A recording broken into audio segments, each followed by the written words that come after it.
Yeah. Are you gonna grow yours back? He's like, no. At one point. I thought he was Never? debating it at one point. Why? Yeah, I don't know. It's too much work. You think? Well, that's true. I feel like this loose hair is like a ton of work. Yeah, Like detangling. I had loose hair first.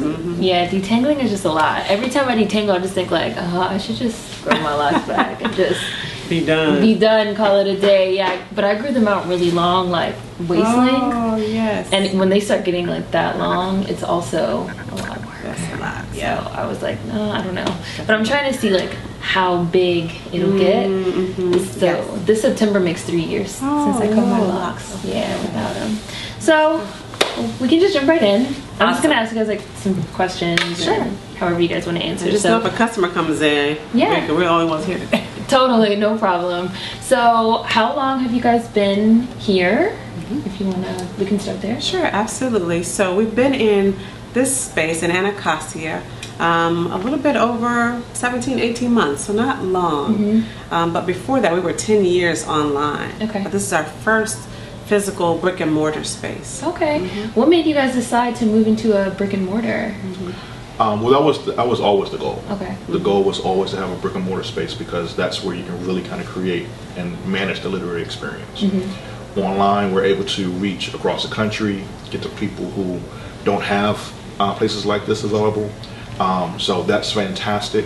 But there's also something about having a place that you can control the experience, where the music, the sounds, the smells, the way you display the books, it all kind of creates this really great experience that was always the goal we wanted to get to. Nice. So we're here in Anacostia. What made you guys decide to open it up here? Was it like any type of process, or how did that go? Good question. You know, in the beginning, I used to think, oh, we did all this type of deep research, but I'm a very spiritual person, so part of it, I felt like, you know, it may sound whatever, but I felt like God led us to this space for one. But then we got here, and there's a lot of other things. My husband grew up in this area. His grandparents were right down the street, so this was home in a lot of ways for him.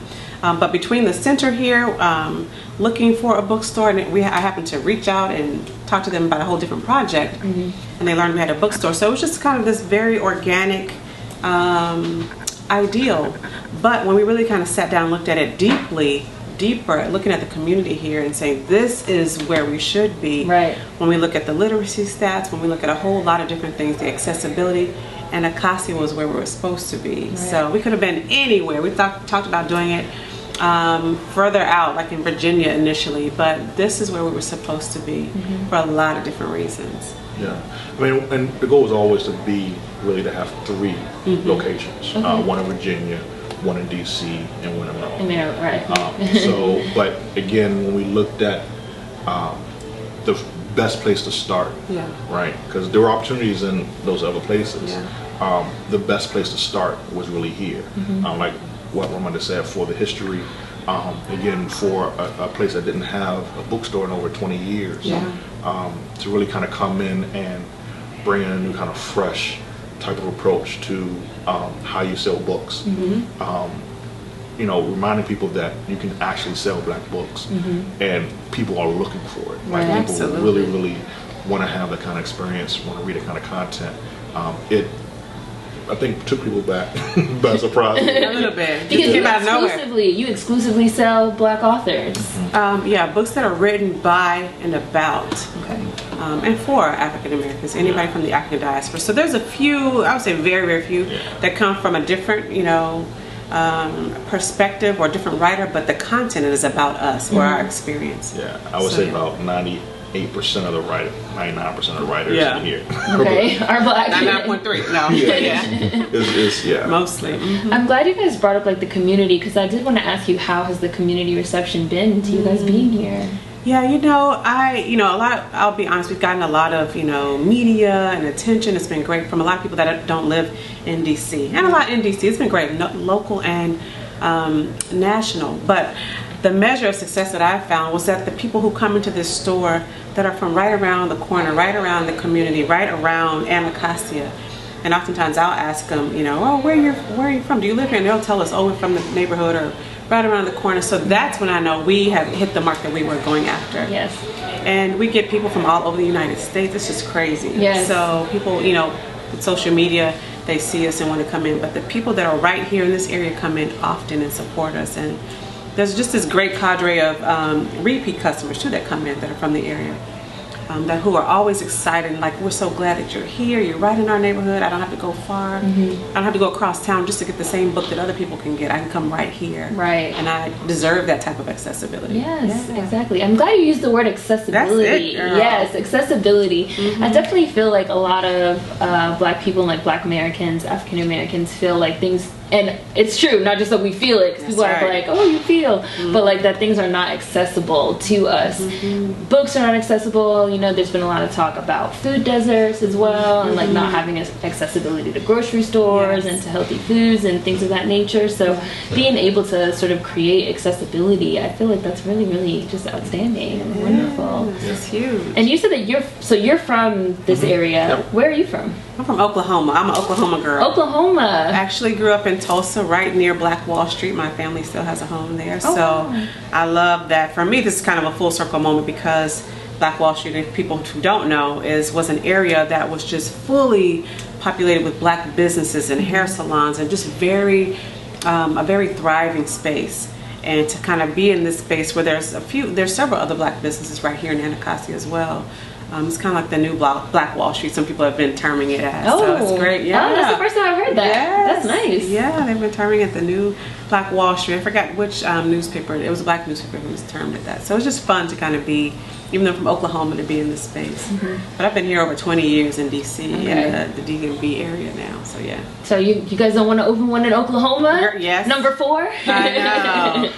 We got to get there. Yeah, it's a process, but I mean, everything comes back to, I think for us, when we think about what makes, I think, Mahogany Books work, is that we really try to build something that we would want as customers, right? Not just as what we think people will want, what we've been missing, what we've been looking for as parents, as readers.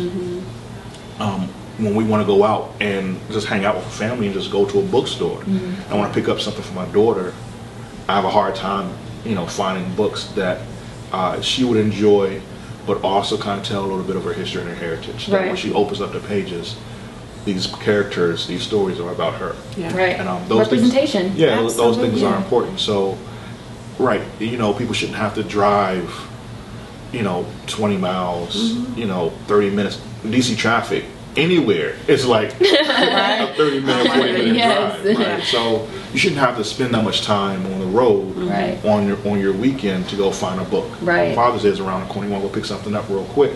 You better run down the street and get something. Right. So the same thing when it comes to retail places that sell clothes or food or whatever. It is about accessibility, and I think that's what. It doesn't surprise us because it's something that we've been looking for. Right. Like when customers come in here, it doesn't surprise them because they know this is what they've been looking for. But the national attention is like, oh, this is like new, some novelty. Yes. We've been reading Black books. Right, Yeah, we've been looking for this exactly. for a long time, and we just need people to step out and continue to do those things, right? So it is. It's all about accessibility and making that experience worthwhile. Right. Yeah.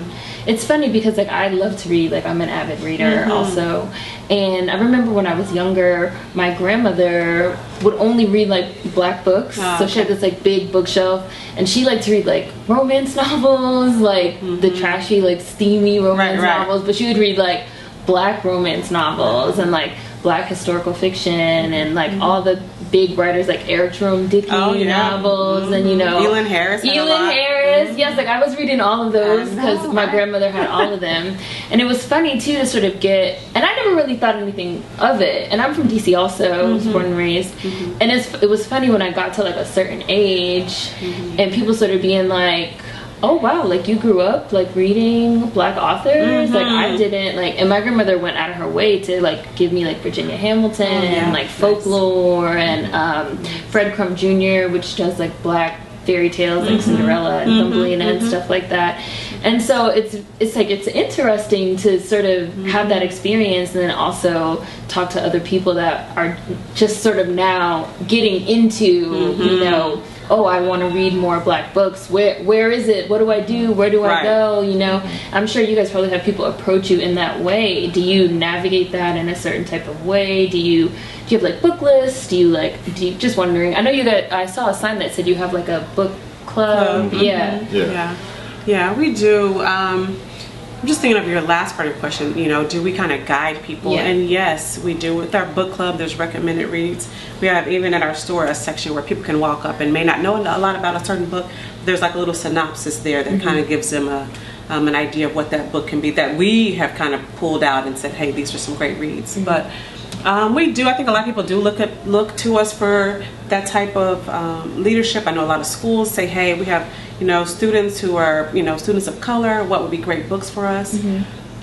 So yeah, it's us kind of stepping out there and educating a little bit too, which is great. You know, it's not just come in and buy from us, it's how do we give back as well. Right. But we do have a variety of programming that really also gives back, whether it's the book club, whether it's fundraisers that we host with literacy organizations, whether it's just the author events that we have, to really have a deep and very committed type of conversation. So it's a lot of those things where we're really creating a space to have that type of connection with people. So yes, I love that too, like creating a space, creating a platform.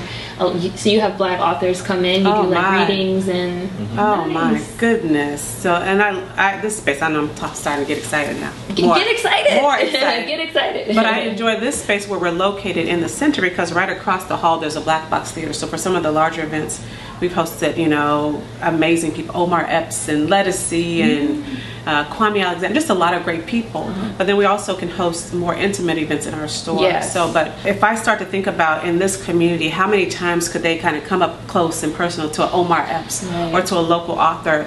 Oftentimes they don't get that type of experience, although they deserve it. Yes.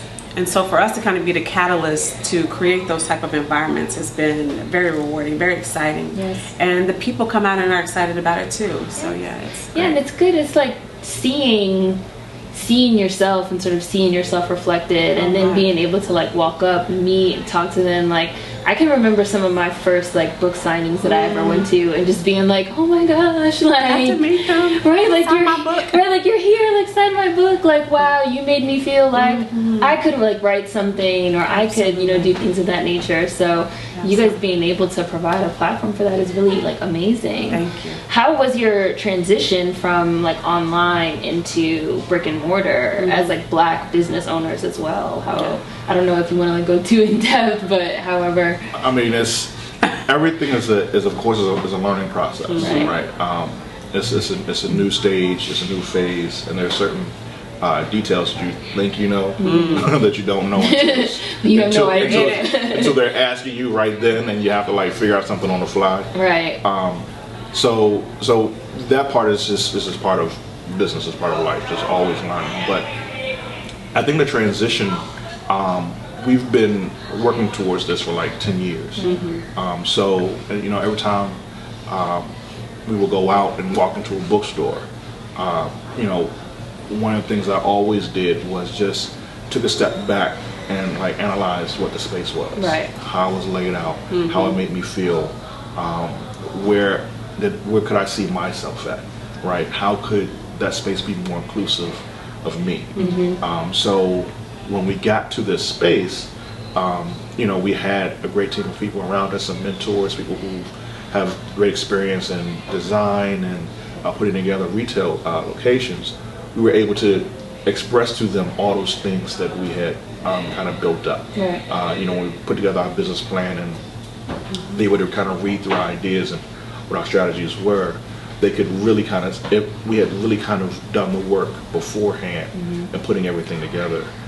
So once we got here, it was honestly a little bit easy, right? Just because we had already done the pre-work, right? So we spent so many years in doing that getting to the space, we already kind of had a strong vision of what that looked like and what we wanted people to get from it. So I think that the transition was, you know, a lot of work. It was phenomenal. It was, you know, once you're in it, you don't realize like, oh, I'm actually accomplishing this dream that I've had for like, for me like 2 decades. Yes. I've been, wanting to get to.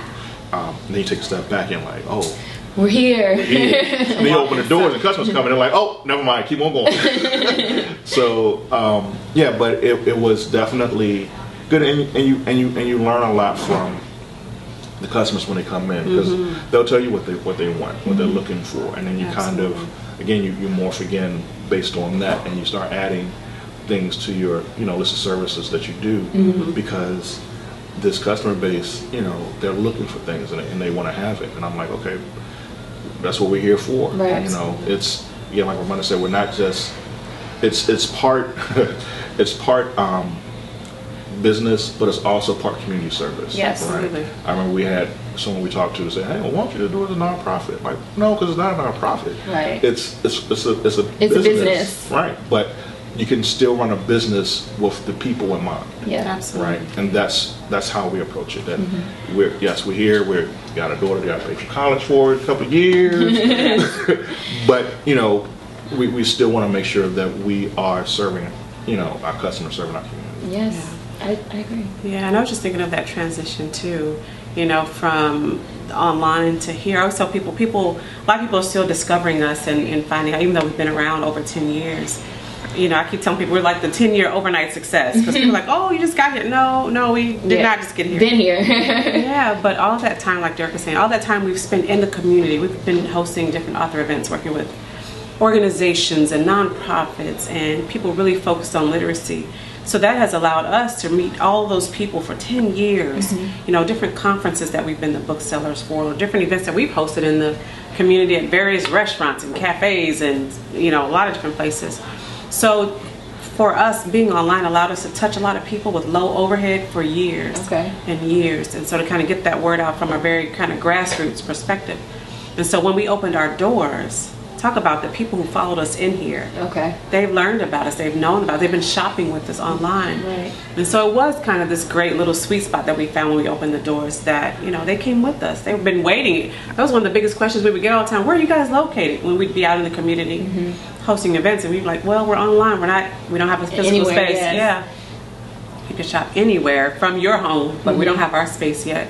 And so when we opened those doors, those people came with us. And so I just want to encourage anybody who's watching this video that may be thinking about, should I open up a physical store yet, or should I just start online? I think online was a godsend, to be honest, even though it was our mission to open the doors first. But to have those years of building relationships and building community, it was invaluable. How did you guys launch online? Were there like books all over your house, like boxes of books everywhere? You're making a face like we had a few though. There were. We're not about that life, but go ahead. How did that go? I mean, and especially since it was like over 10 years ago, how did you even get to like, we're gonna, because online, that was early internet. My office turned into the warehouse. Okay. Turned into the store. Yeah, I mean, again, there are things that you have one idea of what it's going to be like when you start a business, right? And then things start happening, and then we say, oh, hey, wouldn't it be great to start doing events in the community? Like, yeah, that'd be great. And the next thing you know, you have these books, right? Right. And then you start doing book drives for kids and stuff like that, and then you have more books. Right. So everything was for us. We taught ourselves a lot of this business, but we also had some great mentors to help give us those guide rails on which direction we should be going, things we should be looking out for, stuff like that. So when we started online, we taught ourselves how to build a website. We taught ourselves the process of shipping. Yeah, that's what I'm saying. Since you guys started so long ago, that was before like Wix and all that stuff. Yeah. Like you guys were ahead of the curve. Yeah, the number of iterations of a website that we've had, and blogs and blah blah blah, and social media. Women try to do that community online community. And that's not even his background. He has a background in marketing. I have a background in business. Both of us are in the business space, but he created our webs. I mean, I'm just blown away. But the amount of hours that he took to really tweak and get the design that really felt like it reflected us and our personality and what we wanted customers to feel, even though it was not a physical space, was crazy. I don't know how he did that. Yeah, so. I got to do the fun stuff and build community out there, but that website, he'd be up late. You were doing all the internet hard work. He was getting it in. Yeah. So it's you know, and that's the thing is you know, any entrepreneur, anything that you're passionate about, right? It doesn't matter if it's selling books, if it's, you know, selling T-shirts, if it's writing, whatever it is, right? If you're passionate about what you do, you invest the time into that craft, and you know, you work to better yourself, to build yourself up. So, you know, this is what was a huge driver for us. So we put in the time and effort to figure out to make it work. You know, we had failures, we had some good things, and there was times there was nothing coming through the website. There was times that lots was coming through the website. So you just take it as you take it as it comes. But you know, at the end of the day, you're always trying to figure out how to make it better for your customers, you know, for the people, for really what, not just customers, what becomes like your family, your community, people that, you know, when we go and do these events, they kind of travel with you, right? They're there with you as well, and they get to know your family, get to know our daughter in there, and say, "Oh my goodness, she's 14 now," blah blah She's blah. growing up, right? When she It's been so long. 7, yeah. 6. So they've come along with us on that journey. They've seen all the different iterations, but you know, a lot of it is, again, just trying to figure out what's best for our situation, and with the ability to be able to reach the most amount of people. So so you know, there was a number of tricks and things I had to kind of pull together to make it The website? to make it go. But yeah, It's funny, I've talked to like a few black business owners, and like that's something very consistent of a lot of them saying like,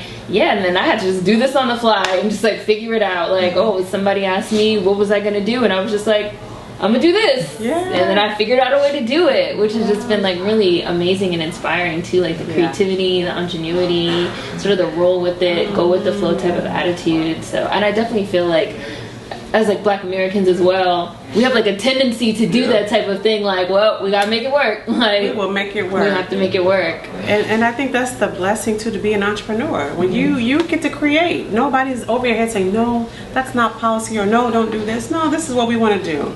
This is what our customers want. And to have the flexibility, the nimbleness to make it happen quickly, I love that. I love that we can take risks and really meet our customers' needs, or needs that we have, or try out new ideas. I mean, our daughter has product in the store. We can try out all kinds of stuff and let her experience entrepreneurship from a young age. But that's when you own it, you have that type of flexibility, that type of creativity. So it's great to have that. She's working out back there, helping out. Yeah, and that's the authenticity about it, is that, you know, when you're putting yourself into it, right? You're putting your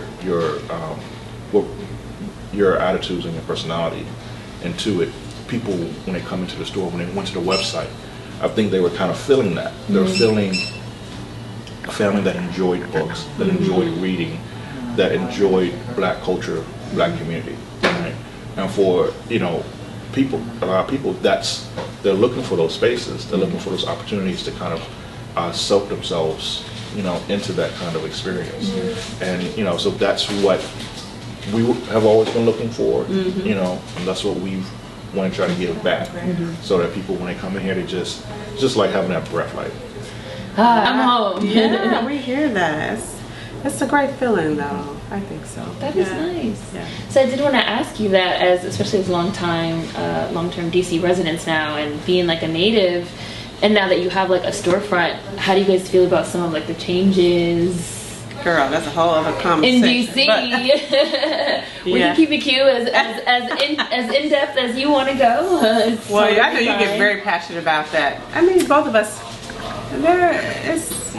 We have some strong feelings about it. I know I do. We were just talking about it last night. We were out getting dinner, just looking around. It blows my mind. The places I used to party at, the places we used to go on dates at. I mean, it's transforming. My question always, why weren't those things there when we wanted them? Exactly. When we deserved them, when we paid our money, worked hard, and we're looking for grocery stores or little restaurants to go to. And bookstores. And bookstores. Like, we deserve that. So I feel some type of way. I'm not going to get deep in it right now, but I do feel some type of way. And I know change can be good. You know, I see, you know, we're in a lot of groups online, so I see kind of both perspectives. There's a lot of people living in DC who are like, yes, we finally have access to this and that restaurant or whatever it may be, this bank, whatever. We have access to that. So part of it is great, but then it's like a double-edged sword. So what comes with that is like you might get booted out now. So it's very complicated. I agree. I've always sort of felt the same way, as in like, well, how come the potholes couldn't get fixed before? How come we couldn't have these types of things before? Why did it have to take this, you know, this influx of a different type of population into the city for us to all of a sudden now we like worthy of like having these things? Yes, it's very frustrating. Yeah. Did you wanna? I mean, that's pretty much it. What? Yeah. Go ahead, radical. No, I'm not going to get too. I'm the PC radical. I'm a radical, so. It's frustrating. There's, you know, like I said, there's both two sides to the coin. Yeah. But at the end of the day, you know, there should be a way for the community to benefit without having to lose out, right? Because what happens is, you know, not all of us gets to stay and enjoy those things. Right. There's some people who are on the lower end of the, you know, economic scale that have to leave, right? And they don't get to enjoy that, right? So that's not, so yes, you're bringing in new resources and services, but you're saying only these certain people are, you know, what's the word, are deserving of those things, right? And then I have to move to somewhere else without those services and resources, right? So like you really get like pushed out, and then have to move somewhere else where you don't have access, right? And then it's like a cycle that perpetuates. And for DC folk, I mean, like there are a lot of people here who are generational, right? I am, yeah. So it's a tough feeling. So I mean, but I think that's why, you know, for us, we try to be, you know, community focused, and that, you know, we're here for everyone, but our focus is our people, our community, and we want to make sure that, you know, whoever walks in these doors from Anacostia, they know that this is their space, right? So when we do book clubs here, events here, whatever, you know, we came in earlier, I'm playing Chuck Brown, like it's Memorial Day weekend. You know, people playing Chuck Brown somewhere right now. So it has to be reflective of our community, and that they know that this is their space, right? So, yeah, that's the most I can say about it without necessarily going in. Yeah. I mean, you could go in if you want. It's up to you. Like, this is a safe video space. This is your safe physical space. You can feel free to say like whatever you want. I'm not going to be like, no, don't say that. We have those conversations in here often. Yes. In here often. Yes, it's weird. It's a really weird thing. We went to DC Natives Day last week. We were out and we had the camera and we talked to people. And DC is also kind of interesting. We've been in the news like a lot recently for like DC Natives Day and like Mochella Don't Mute DC. And I think what I've been also seeing a lot of like online and stuff is people that are what's the word, sort of inspired by the way that a lot of Washingtonians are sort of like pushing back, like, oh, you say, you know, like, oh, you put nothing but like white people on the cover of your magazine, and you say like, oh, they're not tourists, they live here, like this is going to be the face of DC. Well, we're going to do DC Natives Day, and we're going to have our own picture, and we're going to like lobby the government to have like our own day, which we now have May 20th. It's like a holiday. It's like a real holiday. So it's like we're going to like push back. Oh no, you're fine.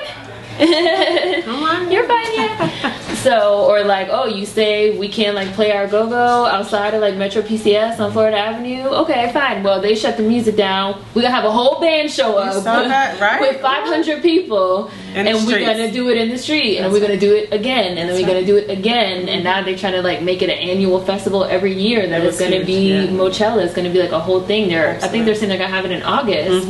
So I definitely think, I don't know like what that is about like us, like Washingtonians, that we're just like, you're not just gonna like just walk roll over over on us like here. That's not gonna happen. And I've seen a lot of people saying like, oh, we should do this type of thing here, we should do it here, we should do it in Harlem, we should do it in some other places. People being inspired, which is just amazing. Yeah, I was gonna say DC, yes, but I think it's people of color. Black people are resilient, and so if you tell us we can't do this, and we've been doing this, whether it's music, whether it's books, we deserve it, and we're not gonna sit by and say, oh, just let that happen. Right. You know, for us in this bookstore, we know how important it is to have books that have our faces on it, black faces on it, what it means for our little people, what it means to even adults, what it means for self-confidence and self-esteem. We're not just going to say, hey, you know, if this other bookstore, whatever the bookstore is, does not have books that represent us, that's fine. We're going to go out and create our own. We're going to go out and create Mojo. We're going to go out and create DC Natives, and we're going to create that bookstore, our space, because we deserve it. And I want other people who have those ideas to go out and say, yes, whatever they're thinking of, to create that. We deserve it. Why not have it? And so I think that resilience, that type of resilient spirit comes from people. We've had to be resilient all of our lives, whether we were being separated and pulled apart from our families, and still come back and be millionaires and billionaires. Make it work, like I said, that's like the motto. We'd be like, make it work. And we'd make it work well. We do it with excellence. Yes. And so, yeah, no, we can do what we choose. We don't have to wait for somebody else to give us the green light to go. Right. We can do it now. Yes. I think part of, I mean, it's been brewing for a while. Right. And you know, if you look back, you know, once Obama was first elected in, was it 08, and everybody was like, oh, so post-racial and blah blah blah blah blah. Right. And then they were really trying to like get that out there. Push that narrative. Oh, racism's over, everything's fine. and then we looked up, it was like, oh, we're so excited after the euphoria of the actual election. We looked up, it was like, oh no, it's like nothing changed for us. Nothing, right. There's still animosity. There's still, like you said, places, you know, lack of funding in schools. There's still, there's still, you know, inequality in terms of pay and stuff like that. The wealth gap is ridiculous. Right. So for a while, I think people were starting to kind of like wanting to reclaim and take ownership of what it is to be a black person, and not having to being defined by someone else, as the media was kind of trying to do during that time. And then as, you know, we saw all the obstruction that was happening, like just trying to prevent anything that President Obama was trying to do from him enacting it, like it just kind of started ratcheting up more and more. And I think at that point, especially when it came towards the end of his term, where this new guy was coming in, you know, we really had to, I think.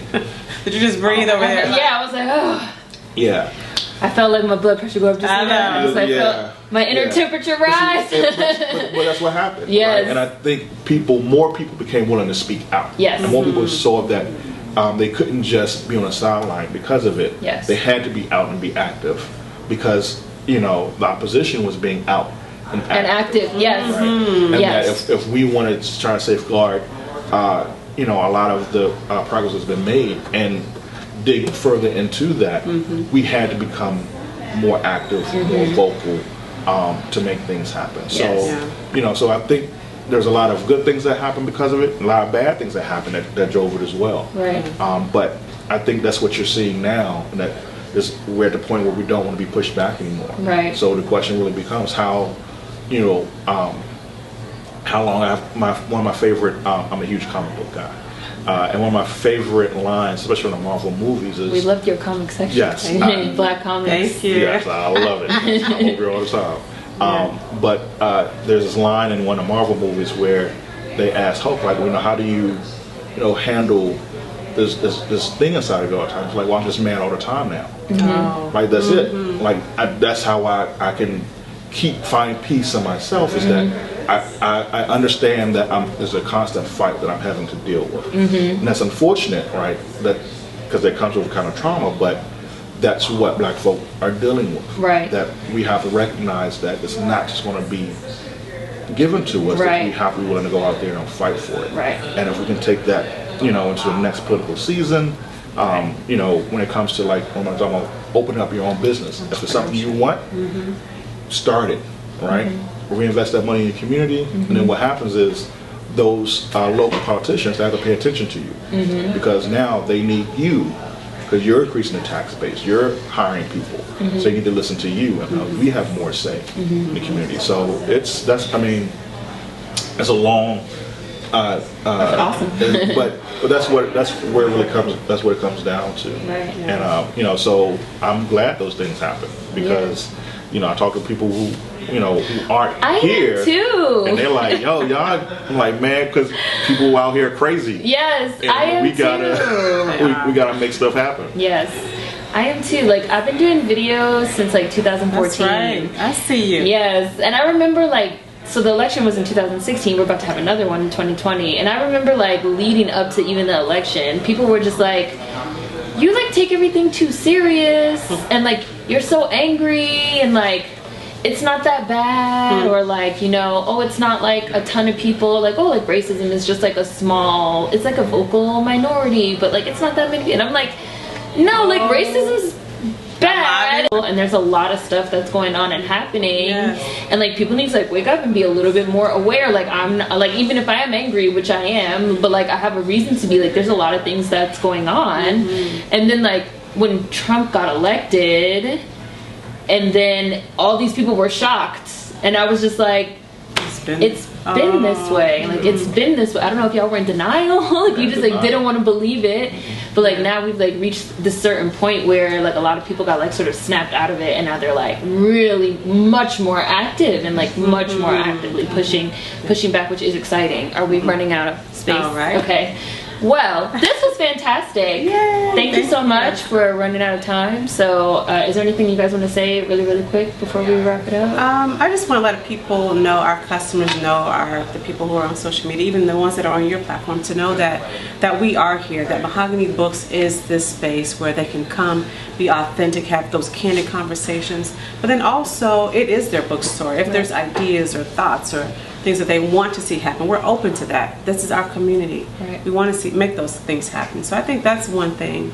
But then also have them bring their children here. It's great when we see people bring their kids here. Nice. That they know the value, and we hear people, you know, repeat back of what they think the value is. I love that we're feeling that need for them, but just to come on out and be a part of the space, be a part of this community, be a part of this movement of self-love, of self-appreciation, of self-worth that shows up in a lot of different places, but it also shows up right here in Anacostia. Yes, wonderful. Anything you want to say, or you feel like she said it all? She said it all. Hey! All right, thank you so much. Our pleasure. Thank you. Thank you. Are we done? Did we make it?